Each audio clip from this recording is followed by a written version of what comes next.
Done. All right. Simple as that. All right. Hi, everyone. My name is Ray. This is Troy. You will meet him very shortly. This is just Q&A with Ray. Obviously, in light of all the events that are happening around the world, particularly behind COVID-19, I thought it would be a perfect time to shoulder tap some of my friends in the industry, whether it be health and well-being, who can just add value, particularly for those who are in isolation, aka myself. So the reason why I got Troy on here today is he's I guess he's a good friend of mine, acquaintance, a colleague from way back. Yeah, so obviously, Troy, what year did we meet? 2017, I think. 2017, that's right. We did a coaching course through one of our mentors, Keegan Smith, for the Real Movement, and we met at the very gym that you, or the shirt that you're wearing. Yep. Oh, let's go. Yeah. And so, yeah, Troy's been on an awesome journey with health and well-being, particularly in the area of strength and conditioning.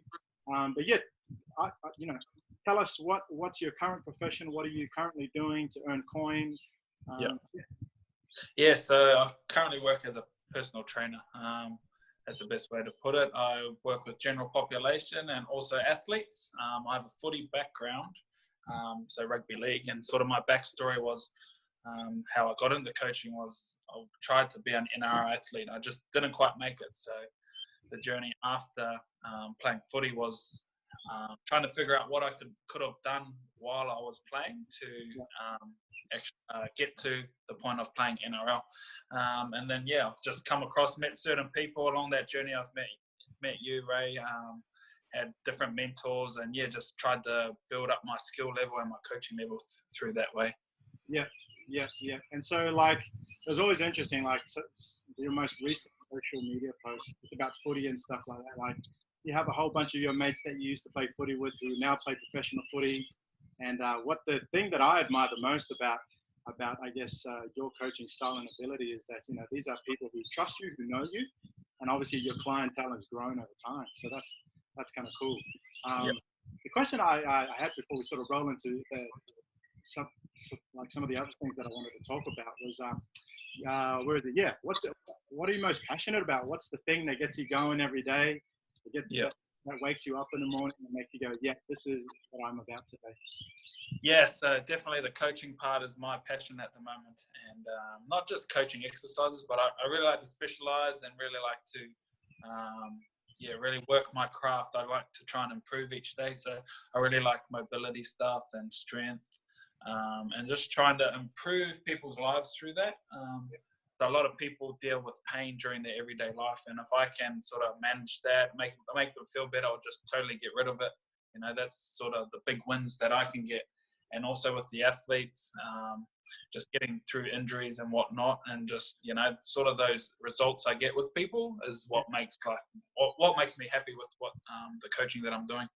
Yeah, that's awesome. And I just wanted to pick up on what you were saying before. Like, you work with athletes, but then you work with everyday people. I think that's probably the common, I guess, the misconception behind when they see Troy. They're like, oh, I don't think I can do what he can do. Speaking to some of those, I guess, what do you do when you have a client who's a bit hesitant to approach you, but then what's some sort of the things you do to encourage, or some of the things you say to break those myths? Yeah, the funny thing is the way I train the athletes, the professional athletes, is the exact same way I train the general population. Wow. And yeah, some of my general population clients probably move a little bit better than these athletes, you know what I mean? Just because it's a new thing that we're coming across. Not saying that these general population could, just normal everyday people could beat them in anything else, but just saying sort of just the movement towards mobility that I like to incorporate in my trainings. Yeah, so I show them a little bit of like movements, but I start everyone back to the basics. So even with an athlete, start them right at level 1. What I've found is they do progress a little bit faster, but I start everyone back at the same position. And yeah, it's funny how people just think, to train an athlete, you really have to like do high level, like real, but it's all just coming right back to the basics and building from there, like real big, good on the foundations. I love all foundation movements and just creating that real strong base. Yeah, that's awesome. What's some of the challenges that you've had to face I guess obviously this conversation is based around COVID-19, um, and obviously we have the challenges of being in isolation. But in terms of your work as a personal trainer, has it affected you? I can only imagine. I listened to something this morning on the news where I think Scott Morrison was going to pump millions or billions of dollars into small businesses just to keep them afloat. Has that impacted you, or will that impact you?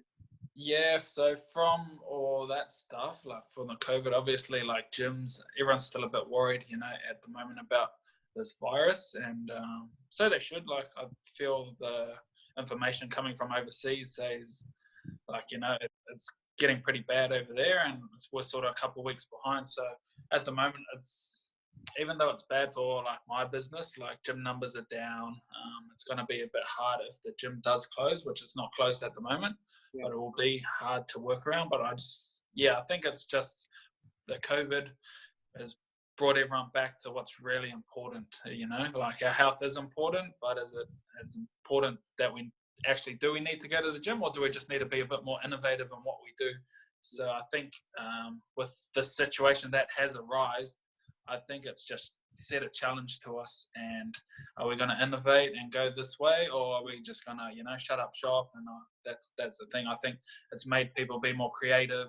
Yeah. I've had to do different things, go online, program differently, different equipment. So it's a really, really good challenge. And yeah, we just have to work with what we have at the moment. Yeah, and I guess speaking into that in terms of thinking creatively or innovatively outside the box, I've always seen, obviously we've been following each other on social media for a while now, and I've always appreciated the way that you coach or the way that you put your content online from the athlete to the everyday person. And I guess one of the things that I wanted to speak about today, which I saw, I think you posted up 2 days ago or yesterday, I can't remember which one it was. But it was just this social post. I'm just going to pull it up on my pull up on my phone here. And if you're not following Troy now, you will. They're probably backwards anyway. And it had the cool thing that caught my attention on this post, which I guess I wanted you to elaborate more on these points today. The post was basically entitled "How to Be Healthy in Isolation." So for those who are wondering, I'm in isolation. Not Troy. Troy's just videoing from home, but I'm in isolation for the last week or so. I'm not sick, I'm not fine, but it's just impacted my work. And so I was thinking for myself, who is at home, the moment I read that post, I'm thinking to myself, man, that's really, really important. And so I thought, I'm going to reach out to Troy. And so I guess for this conversation, I really wanted you to just to step through the 5 points that you put there. And I wanted to read it, and I'll put up a little image on the video and the link as well. Number 1, eat good food. Don't stack up on crap food, basically. I saw the other day as I was going into the mall before I got the whole COVID thing, and everyone was like frantically buying toilet paper and food. But the thing that I noticed, that people were stocking up on the wrong types of foods. And I don't know, could you just speak into that in terms of what are the bad foods and what are the good foods, and what foods people should be stocking on, and foods that they shouldn't really be stocking up on? Yeah, I just think also while in your isolation, like I'm not a big thing on good and bad foods, just the how you manage it. How you manage it. And being in isolation where you're gonna like be doing less than you normally probably would. If you're out and about, say you had an active job, now you're gonna be inside.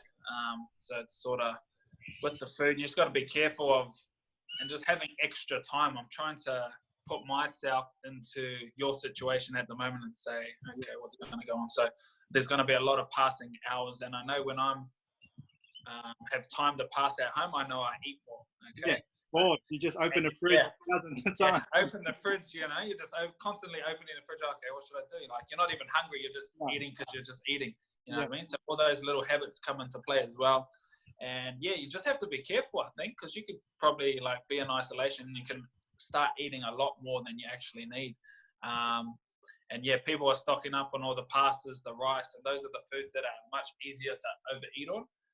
But I understand in like food shortages, which would sort of not currently in, but I know those might come into play just but there's a difference between like, a plate of pasta, which is like this big, and then like your little pasta. Okay. And I think people I just thought putting myself in people's situations, like just give them a little heads up before, they come out of isolation 10 kilos overweight, which is, not going to help you out either. Well, the funny thing was, like, I saw, like, it's hard not to miss. I peek in other people's trolleys, Yeah. and see, they're stacking up on chocolate biscuits and like tons of processed food. Some are manageable, some are okay, but the amount of stuff they're putting in their trolley, I'm like, how are you going to survive on just that? And so, so that, I think that point is a good reminder, like the quantity, but also the quality, I think, is what you're saying. Yeah, definitely with all the nutrients, you're not going to be getting like a lot of nutrients out of your chocolate biscuits and whatnot. And then, you just have to be careful because you don't want your health to go down south, especially in this time, like some of us young gym goers are all right, but, your family, you got to look after them real well, your kids and that. You can't just feed them up on all the, processed foods and that all the time. They got to get their nutrients so they grow. Yeah, that's cool. Point number 2, for the general population, they'll probably read this post and go, do some Wim Hof. That's some sort of acrobatic move, like some sort of breakdance move. Can you just step us through what is Wim Hof at first? Yeah. Obviously, just break a few more practical tips on that. Yeah. So Wim Hof, that's a person's name. Okay, so he's a guy over from, I don't know, some country, maybe Norway, somewhere over there, and he developed a breathing system which how do I describe it? Quite an easy, simple breathing system to do at home, and there's research behind how it can boost your immunity. I've done it for the last couple of years, and we've also done it through our real movement community. I like that aspect of just being able to do something simple at home. So pretty much Wim Hof is just a breathing technique.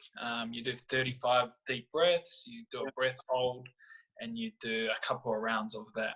Okay, so what's that good for? Especially in this day and age when we're sort of like a quite fearful society, it just gives your mind a little bit of a break.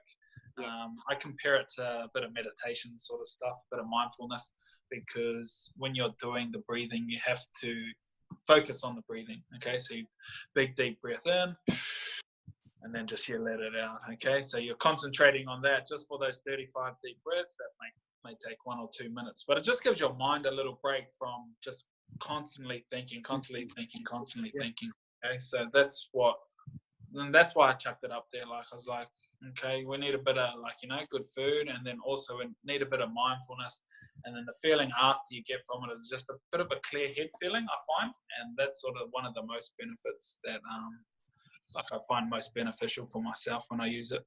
Yeah, that's awesome. And so for anyone who's watching, if you want to learn more about Wim Hof, definitely follow in on Troy, connect with him on social media. He'll coach you through it. But I found it for myself. It's valuable as well. It's not sort of like a cuckoo thing. People are wondering, I don't get it. Why are you breathing? But like Troy said, there's definitely benefits in that. I've definitely benefited, Troy has, and even the clients and the people that we coach and in contact with every single day. I've seen that some of the groups that you have done Wim Hof with recently, you connected with the New Zealand Maori for the All-Stars. You've done a few training and stuff like that. Yeah. Share us your experiences of when you go to somewhere or a group of athletes or people that you say, all right, this is Wim Hof. What's their initial reaction compared to what the outcome is at the end of that session of like just doing breathing techniques? Yeah, it's something. When I was first introducing Wim Hof, it was a bit. This day, it's pretty like everyone sort of knows it around those circles. But when you're first introducing it to people, they're like, "Yeah, I sort of just didn't explain as much detail. I just sort of gave a quick intro because you really need to demonstrate and get them feeling the breathing straight away, and then they figure it out themselves because you definitely get a physical response from it straight away. So that's the main thing that's good with it. But yeah, it's different than what's out there. That's for sure. Yeah. And probably an important tip for those who are watching: don't hold your breath in for too long, in case that breath out where you're like, you potentially could pass it. That's not what we want you to happen. It's just no passing out. Yeah. Circulation. It does make you feel good, but also think straight as well. Number 3, you had down here, write down a daily routine. Walk us through that. What does your daily routine look like, and what are the things that you write down? So when I was doing this post, I just had to think of what would work for me and others in an isolated situation. So you obviously would have a lot of free time. You probably know. So what are you going to do with that time? Are you just going to like figure it out as you go? Yeah. Time sometimes passes before you know it, you've wasted 3 or 4 hours, Yeah. down on your phone on social media. Yeah. So just being able to plan out that day and write things down right at the start or even the night before. Because I think when I'm out of routine myself, that's when I sort of go, I don't know. I think I like to be in routine myself. Like when I go outside routine, I get a bit rattled. Yeah. My mood changes. I might be a bit more snappier because I'm out of my normal routine. So I was thinking in isolation, okay, I'm going to have to say when you get up in the morning, don't just stay in your pajamas the whole day. You know what I mean? Because you can. So get up like you're going to have a shower and you're going to go to work, or you're going to start your day right. Maybe you always going to start the day with exercise, or because I'll have to change my routine because usually I go to the gym first to go get my exercise. Maybe I have to change it around a little bit. So just getting into routine works real well for me. So I think others as well, and then especially in an isolated situation where you have so much free time, and with this day and age, you can utilize it really, really well. Yeah. And so in terms of what you write down, obviously for people who often write stuff down, it's quite common for them. But for those who are doing it for the first time, they could end up writing like, well, what do I write down, Troy? 1,000 things. It's like, well, what's a number that you sort of generalize with people and say, hey, write 3, 4, and what specifically, like you said, what specifically do they write? So I'll just do probably a general wake up time because you don't want to be sleeping in all through the day. I just do your normal little morning routine. So my morning routine is wake up, shower, coffee. Sometimes I do the Wim Hof in the morning to get me going, and then I'm off out the door for my day. Okay, and then sort of my day goes. I do my gym workout first, and then I start coaching classes and clients from there. The at-home version would probably, you'd have to probably plan out a little bit better because your days, or you'll have that day from, I don't know, from morning till bedtime. So got to add in different activities where, instead of watching a whole Netflix series all at once through the whole day, maybe you can have that one episode, but then before, maybe you're writing and stuff like that. Maybe you're doing like little things like we're doing here on the Zoom chat, or writing little ideas down throughout the day. But you'll find you'll fall into a general routine anyway, and then it's just to work things around that. Yeah, and it adds a bit of clarity as well. So you feel like the day's at least productive if you're stuck at home. Like me, it's not just like, well, at work I would be doing A, B, C, D, E, go to shopping, go connect with this person. But at home, I'm just like, well, I can just do nothing now. And but I think it's probably being a bit more intentional about what you write down and how you structure your day to make it more productive. That's cool. What have you been doing during the day, actually? That's a good question. Well, look, I do have a routine, obviously. When I wake up, I'm either waking myself up, or my kids in my bedroom waking us up. Usually I start with some reading. So, I I'll do some reading on my phone or on the book next to me. So I usually, find about 5 to 10 minutes. Yeah. For me, I read the Bible or other, motivational books. And then I get up, I sort of try and, I do my bed. I make my bed. That's probably a big thing. Like people think to make your bed is a part of a routine. I read this book about a year ago about a Army admiral in the States, and his whole book, it's a small little book, it's only about 100 pages or so, was about the importance of making your bed. The way that if you start your day by making your bed, that actually sets you up for the rest of the day. So for me, as much as I can, I try and make my bed. Otherwise, my wife is the one that's sort of like we sort of build together. She does it, but as long as the bed's made, and then the routine will then go downstairs. I've done my reading, done bed, go downstairs, help with the kids with their brekkie and stuff like that, get them ready for the morning, and then again, quickly shower, and then I do a whole bunch of emails or work stuff, like work-related stuff. Have a bit of a pause break, trying to connect with the kids as much as I can. And that's probably the tricky thing. and that having kids at home, because we've also kept our girl at home as well because she's impacted by our 14-day isolation thing. Yep. Like now trying to factor in space, like build in margin to connect with them. So they see me at home and they're like, Dad, come play. I'm like, just wait. Yeah. Normally she wouldn't see me around because she'd be at school. And Yeah. I'm like, oh, he's right there. I can touch him. I can poke him. And I'm like, no. So it's been a challenge this week, just getting used to that. And then obviously I have other stuff planned. So yeah, super important that to write the routine down, or at least have it concrete in your head. Yeah. So you can follow through. Probably the other thing as well I do, Troy, is like I connect with my wife. So, either the night before or the morning of, we sort of semi-plan our day just because we're stuck at home. We're like, what do you reckon we should do today? Here are some things. Okay, and we say, what's one movie that we can watch together as a family? I've been pretty slack at that just because like I zone in and out. I'm like, I got my computer next to the movie and just like, yeah. So the kids ask me, Dad, are you watching? I'm like, oh, sorry, I forgot. But yeah, that's pretty much more or less either I either write it or I just know, or I speak it. I verbalize it with my wife, so therefore she keeps me accountable as well. Yeah, it's been all right for now. We'll see. What are the hard things you reckon? Because I'm thinking everyone's going to be going into isolation. I've got to pick your brain because you're ahead of me, so I've got to I think the hardest thing is I have to do for my wife is give her time in the house or outside, because we've got a pretty big backyard and we've got a 2-story house. So there are pockets where we can be away from everyone. Yeah. So like if she needs a nap, I have to step my game up and go, okay, that's her isolation time to herself so she can recuperate, because normally she'll be with the kids, or there'll be times where we can leave the house and I'll take him to the park, or my mum and my dad, because they live with us as well, so they can take him away and have some time. But now because we're all stuck in the same place, we're like, all right, we actually be intentional about certain times of the day, and so we sort of try and help each other out as much as possible. But yeah, I guess you just gotta have to have feel it out with your family and your kids, or for those who are in isolation, you just got to give space. You have to be intentional about giving the other person space and time. Yeah. It's already driving my kids up the wall. Like they used to jump on the couch, but now they're like ripping the couch seats apart and they're going wild, bro.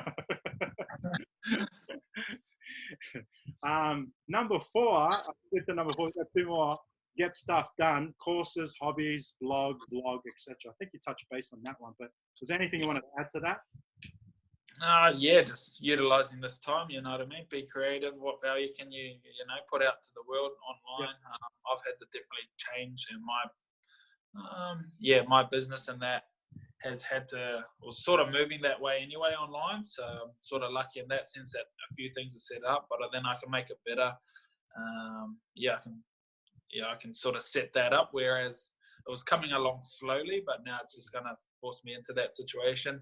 I love doing these chats. Like I've done one yesterday with Keegan, and I think sort of just thinking outside the box of what you can use your time up with. Reading, read those books that have always been on the shelf and you haven't read, just filling in that time, but filling it with things that are going to add value to either you or your family, or you're going to be a creative. Don't do nothing. Don't just do mindless scrolling. Yeah. That you can. It's funny. My wife said to me this morning. She said, although it's such a heightened time for creatives or people to take business online, or people like myself and yourself, but at the same time, it's like force you to be even more isolated in that space of creating content. Yeah. And so she just shouldered at me and said, hey, just be mindful of. It's exciting for us that you're creating content, but at the same time, don't social distance yourself from us in that creating. Yeah, so that's super, super important. That's hard. Yeah. I think I'll have trouble with that, but just have to be mindful, not going in the zone too much. Yeah.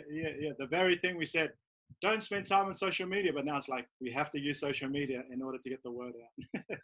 Exactly. Yeah. Super intentional about that space too. Number 5, move and stretch daily. Obviously, you're a movement specialist, or I say a movement coach. How important is it, for example, for someone in isolation who doesn't have access to gym? I'm quite lucky that I do got my gym set up a good backyard. what are some stuff that people can use in their homes, or what are some stuff that they can watch? Obviously, they can connect with you, and obviously you can probably write them a program or guide them through some exercising and stuff like that. But yeah, Yep. what are some of your recommendations or some of your insights? Yeah, probably the thing that you can really make improvements on while isolated is your mobility, which is sort of the thing that I fell in love with when I first started out coaching. So, and that pretty much you don't need any equipment, maybe a little weight here and there, but you can work around that. Been writing a lot of mobility programs for people, and you need a wall, you need the ground, you just use your body weight. You can put your body in quite a lot of stressful situations by just using itself. You don't need much equipment. And then also, like with the body weight stuff, you can get quite a good workout. Obviously that might be a bit harder for like the power lifters, who have to really, their craft is in the gym. But just for general health, there's a lot you can do. Push-ups, sit-ups, step-ups, all that sort of stuff comes into play. And it's just, I think just moving the body. You don't want to sit on the computer all day or watch TV all day. You know what I mean? You're going to your health might deteriorate, and you don't want to pair that with eating all day as well. You know what I mean? You still got to look after yourself in this isolation period, because we don't know what's going to be out there when we come out of isolation. If we're going into some unknown sort of territory, and you want to be in the best health possible, because our health systems are not going to be in the best shape. You don't want to be, even, it doesn't mean everything's going to be all right when we come out of isolation either. So I think it's just being prepared and being in your best shape possible. You don't want to come out sick and in the worst shape possible, because our health system is already going to be taking a real hit. So, we don't want to put more people, in through the hospitals. I guess coronavirus will still be around. We're going to be going, and I feel we're going to be going into a much different world when we come out as well. Yeah, and I guess speaking into that space as well, I'm just thinking, how awesome would it be? I'm just speaking ideal, that because of this, everyone obviously has gone back into their houses and stuff. But imagine if we came out healthier than we've ever been before. Like, isn't that the idea? Like, that'd be just the most epic. Everyone's just coming out like this. You got 9-year-old grandpas just going, yo, listen, I've been doing pull-ups. Yeah, exactly. But like, we got hours and hours to train, and like, you know what I mean? Like, it's how are you going to take it? That's how my mindset going into this is, how am I going to take advantage of this? Not not going to be complaining about I'm stuck indoors. I'm just going to be, how good is it that I can just train all day now? Train all day and not be distracted by the person. Hey, excuse me, can you, just not be distracted by anything. Just train.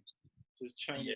What I love about the 5 points that you've mentioned in your social post, Troy, is that it's actually it's very holistic. You know what I mean? Like, obviously we're now like move and stretch daily, but that's only possible, or that's more effective, if you write down your routine. Right? Yeah. Even if you're going to exercise, I'm going to write down between 10 and 11, because I'm not doing anything. I'm going to exercise like an hour or 30 minutes.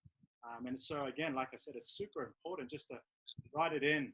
I'm going to walk in my backyard. I'm going to, I don't know, exercise for 20 minutes. I'm going to lift up some can of, I don't know, whatever, baked beans or something, do some dumbbell curls or baked bean curls. I don't know what it is, but I think it's super important to remember that, you got to write the stuff down, make sure that's in a routine, keeping you moving forward. Yeah, 100%. Like, you just got to, you got to make the most of things. You got to do a bit of self-reflection while you're in this isolation. What's the most important things in the world? I think it's sort of stripping us right back as like a humanity to see, how our society has been built up and how much reliance it has on certain things. We can't shut down our society for the health of others at the moment, because it's so dictated by money. If we shut down everything, everything's going to crash, and then it's going to make it worse. But maybe we can build a society that's not so much reliant on money in that sense, like that's sort of the things I've been thinking about lately, with this whole global like epidemic, you can call it, just how society's built around. Maybe we need to go on different directions with different things. So if anything does happen, the health of the citizens of the world is the utmost important, because, there's so many deaths going around, it just makes you think of different ways and, different ways we could set up society to like reflect everything that we're like a part of, like with our health, our movement. We want to eat good, It's just so much important, so much thoughts going through my head these last 3 days about it. So Yeah. So we hope that you're writing it all down. yeah. Books and books. And again, like you said, plenty of time for self-reflection, goal setting. I mean, that could be a whole nother conversation itself. But hey, Troy, if people want to connect with you on social media, what are your social media handles, or where can they find you if they want to talk about mobility, potentially Wim Hof, how to write down some routines? Where can they find you? Yeah, easiest place is just on Instagram, Troy N Savage, and you'll find me there. I'm pretty much reply to everyone who messages me. So if you need any questions asked or whatever, need to brush up on a few of those points that I've mentioned through today's little podcast. Just hit me up through Instagram, Troy N Savage. Awesome. And so, Troy, one last thing. This is one I didn't tee you up on, because this is a cool little question I want to ask at the end of our talk.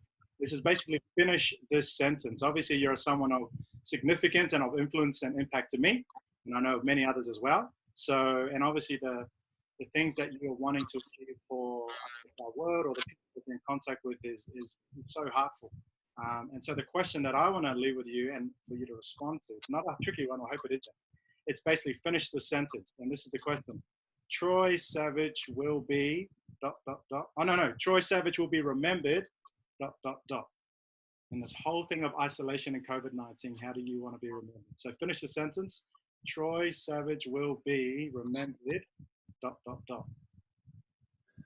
For making people come out better than they were when they first went into isolation. Yo! I bet you're going to text me later. You're like, nah, I should have said something else. Yeah, I know. That was a hard one to come up on the spot. I wanted it to be bigger. Awesome. Hey, thank you again, bro. I really appreciate your time. And again, if anyone wants to be connected to Troy, so easy to reach out to. He responds back, Billy. He responds back straight away. He's super humble and just, wants the best for everyone in the world today, given the circumstances that we are in. So thank you again, bro. And we'll catch up soon. Thanks, brother. All right, then. See ya. Bye.